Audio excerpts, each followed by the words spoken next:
สิ่งกับลูกอีกแล้วเนาะวันนี้ลูกสิพาทานไปสิ่งกรุงเทพมหานครเนาะก็คือสิ่งอยู่อ่าประเทศไทยเนาะว่าการขับขี่หรือการสัญจรของประเทศครับจะเป็นอย่างไรเนาะเราจะไปตามทางเพื่อใดเนาะวันนี้แล้วเนาะไปใช่ตลอดเนาะก็คือแบบ บ้านเขานะเขาต้องไปทางซ้ายก่อนเราไปซ้ายก่อนคือเรียนมาแล้วมันเลยคือประเทศไทยออกไปทางซ้ายแล้วก็คือมันควรจะเพิ่มทางซ้ายตลอดนะขี่ง่ายขี่ง่ายเพราะมันก็ยากเพราะว่าถ้าเอาไปยืดคนละจราจรของบ้านเขาเดี่ยวของบ้านเขานะจะไม่เป็นอันตรายพอให้เอาบ้านเราที่แซงที่แซงคือตรงนี้จะแซงเราทางเลนทางขวา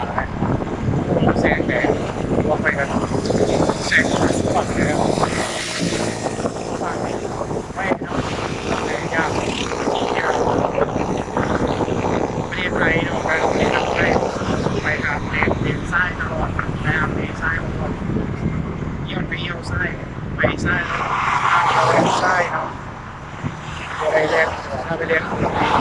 เรียนเยี่ยมเนี่ยไม่ในคลิปนี้แล้วมาขับรถอยู่ประเทศไทยจะกลับเมืองไทยไปยากแต่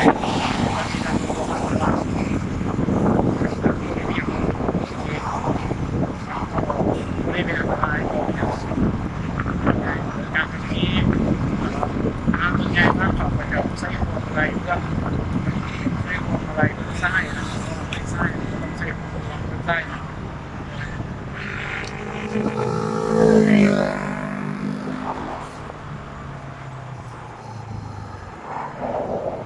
เดียวตรงเดียวไส้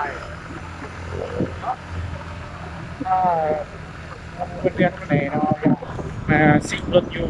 ประเทศไทยแล้วเป็นขับรถไปทางซ้ายอย่างเดียวเนาะนี่ก็เรียนอยู่ประเทศไทยเนาะ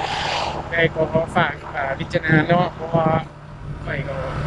บ่ขี่ซ่าเนาะบ่ได้ขี่ไวเนาะไปขี่แบบซ่ามันย้ายไปเสือเนาะฟังต่อไปเนาะมีคลิปหน้าเนาะฟังติดตามไว้มีคลิปหน้าเนาะใครจะได้ติดตามคลิปใหม่อยู่ในช่อง YouTube นะฝากกดไลค์กดแชร์กด Subscribe ให้เด้อเนาะ